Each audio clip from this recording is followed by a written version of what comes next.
Welcome to today's Seidokan Saturday.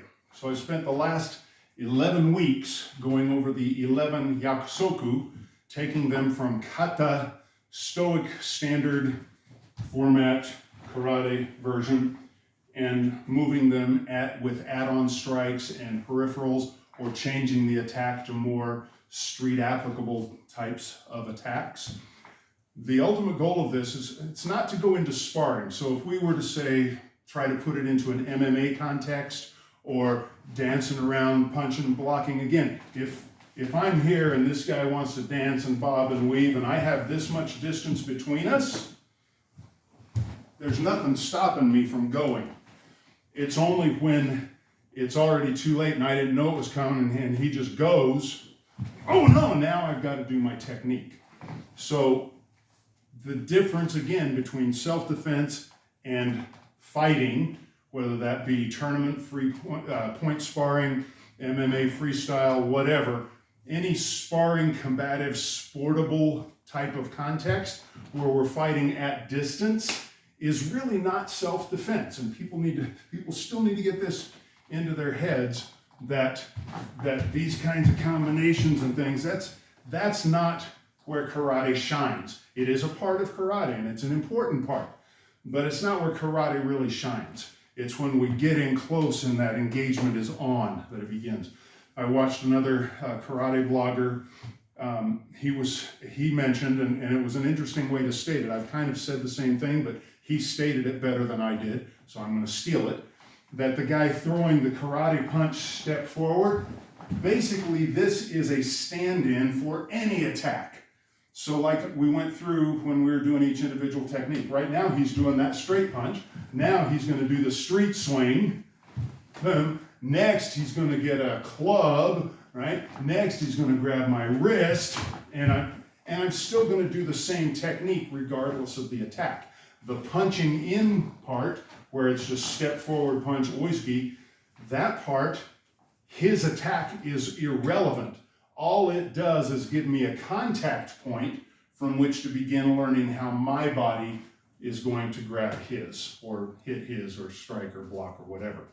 So that the punch, oisuki stepping karate punch, is a stand-in, which in the movies means an actor who doesn't really have any speaking or any role in the movie, but so the star can stay in his makeup trailer and wait. The stand-in gets in the spot where they have to do all the lighting and check the sound, and he stands there and he stands there or walks through the movement so that the movie crew can then set his lighting.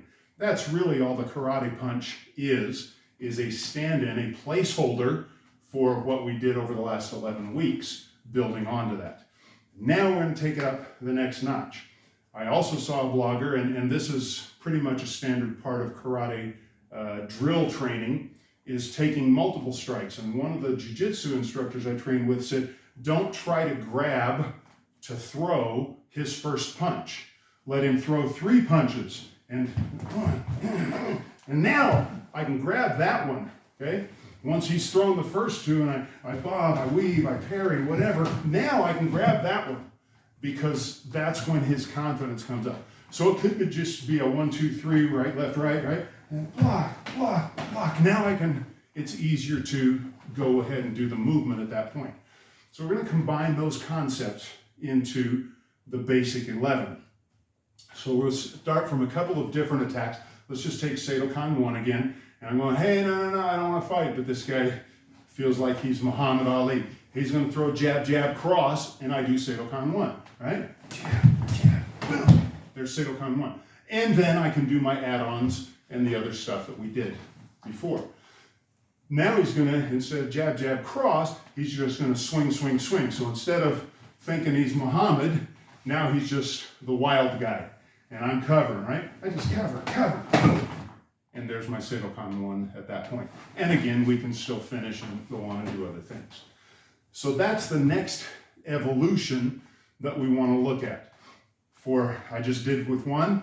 Next week we'll look at 2, we'll look at 3, and see from those 3 attacks, or those 2 attacks, jab, jab, cross, or swing, swing, swing. Swing, swing, swing, swing, right? And we'll look at those attack scenarios with a more free-flowing. Now, once we've done that, then we can actually go into where we're sparring and we're both doing give and take, right? And that would be Seidokan 1 in a sparring context, and so forth. So we're taking it out of the kata, stagnant, static, oizuki stepping punch, moving it into new attacks.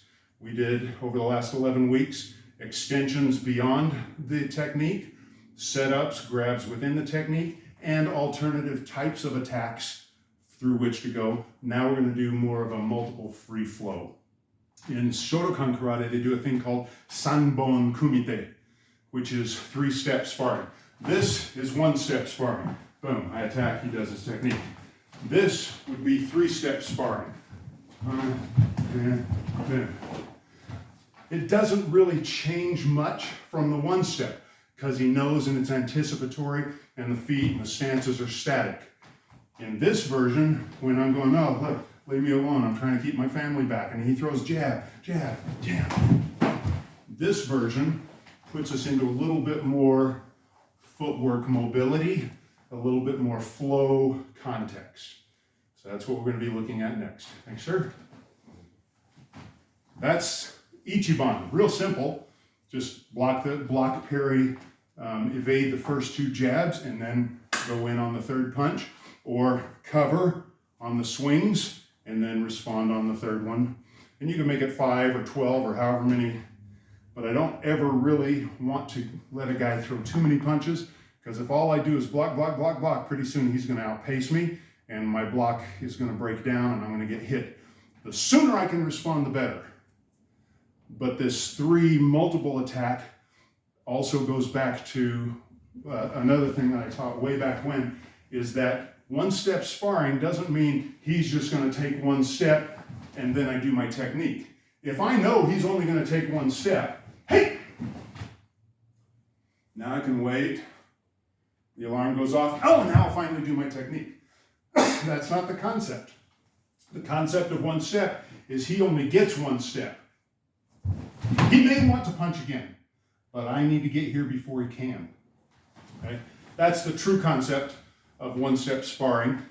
Now we're just extending that to where maybe I was taken off guard. Oh no, he's coming at me, and now I respond on the 3rd or 2nd or wherever you decide to throw that in. That's it for today. Thank you for joining. Like, share, subscribe, leave your comments. Most importantly, until next week, let's keep practicing.